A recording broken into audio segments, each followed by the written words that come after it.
Hello Guardians, it is Ebontis here, and it is May 8th. We are here for Zerde. He has arrived back on the big gold barge on Nessus. Just for a quick location check, he is in Watcher's Grave, just so you guys know where that's at on the map. And let's see what he's got. Just a reminder as well, tonight we do have the Last Word podcast recording an evening edition. We've got our guest CB Gray, another great YouTuber, coming on. We'll be live at 6 p.m. Eastern, twitch.tv/Ebontis, so join us there. But for now, let's see what he's got for his inventory.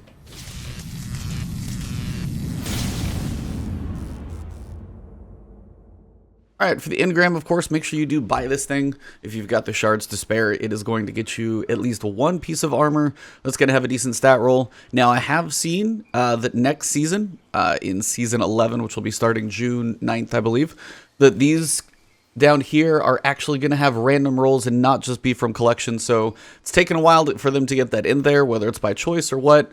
But we are going to get some random rolls coming in June, so you guys definitely want to make sure you subscribe to the channel. Stay tuned for these videos because you're actually potentially seeing some really good rolls that are worth buying straight here from his inventory sales. But for now, let's actually get into the details of what he's selling. Alright, so for the weapon this week, we've got Hardlight. Now, some of you guys know this thing had its time to shine at the beginning of the season. It got toned down here in the past week or so. It's not quite as potent as it was.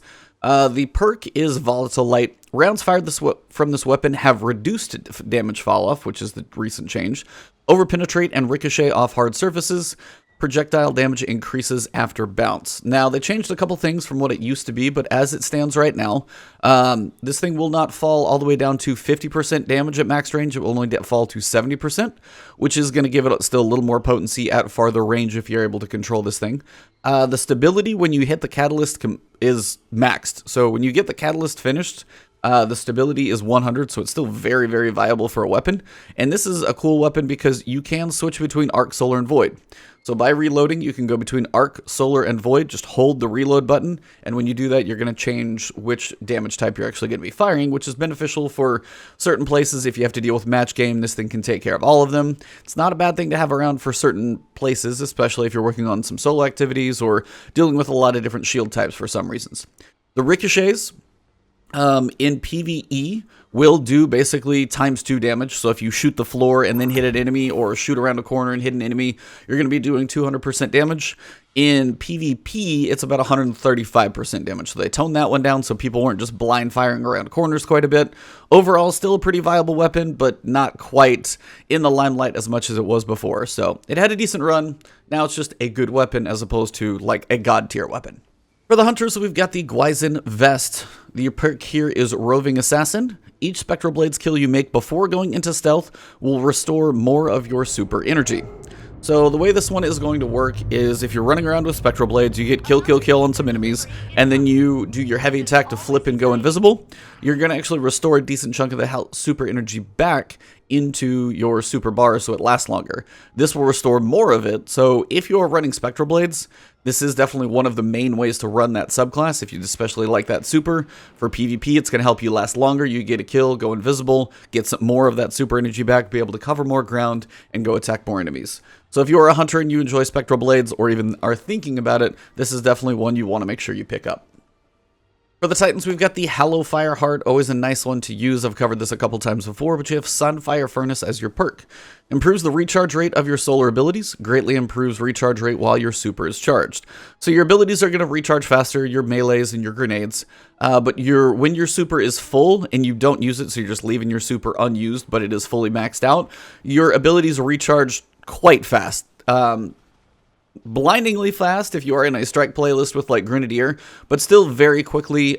Even with just a normal running around, you're able to throw a lot more grenades, able to get your solar melees out much quicker. So depending on the situation, if you are running in strikes and you've got Grenadier on, and it's especially Solar Singe, but even just Grenadier, and you pair it with this example, if you need to get some solar kills, you're going to be putting in some major work here. So this has some nice uses at the right moments. It does require you not to use your super to get the full benefit out of it, which is always kind of not the best, but you can throw a crap ton of grenades, so it does have some benefits there. Overall, definitely one you want to have in your collection. Buy it if you don't have it, toy around with it, see if you like it. For the Warlocks, we've got the Apotheosis Veil. Perk here is Insatiable. Immediately regenerate health, melee, grenade, and rift energy upon activating your super. So big clarification there, as soon as you pop your super, you're full health, and all your abilities are maxed out. So when you're done, you've got those back and good to go. Only thing about that is generally you're not going to get that much use out of that because you only get, super every 4 or 5 minutes depending on what your perks are like. So overall, waiting to, it's nice to be able to pop your super, instantly have full health, depending on a PvP situation. If you're almost ready to die, but you're like, hey, I need to pop my super, I can get like 3 kills right now. That could be a good place to use it, and then you're going to get your abilities back as well.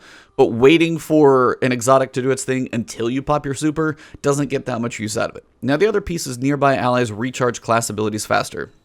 I'm not sure how much of a boost this is. If somebody knows, comment below for me. But just helping out your allies recharge their class abilities faster, basically it seems like all the time. That's generally a good thing, but again, less benefit for you. So more of a team player piece here. If you're running Well of Radiance for that example and stuff like that, that can be a beneficial thing because you pop Well of Radiance, your melee, your grenades are up, pop another rift, so you're ready to go. Overall, though, kind of a mid-tier exotic for Warlocks. Not anything that's, doing anything too amazing, and you have to really wait for using your super to get the benefits. Still, if you want to complete a collection, you can add it to it, but I don't see a whole lot of people running around with this thing a lot, but maybe I could be wrong. Who knows? And that pretty much does wrap up Xur this week. So as I said, in about 4.5 weeks when we get to the next season, Xur will have random rolls. So if you have seen these videos before and you're like, it's always just collections, that will be changing. So hit that subscribe button and that alert bell to make sure my videos are coming to you, especially in that next month. We are, as I said, recording the Last Word podcast tonight as well. So that'll be 6 p.m. on my Twitch channel, twitch.tv/Ebontis. You can follow me there. And of course, if you guys want to find me on Twitter, it's twitter.com/Ebontis. Hopefully you guys enjoyed the video, found it helpful. If you did, drop a like below, leave a comment if you have any thoughts about any of this stuff. And I'll see you guys soon, hopefully tonight in our podcast. Have a good one.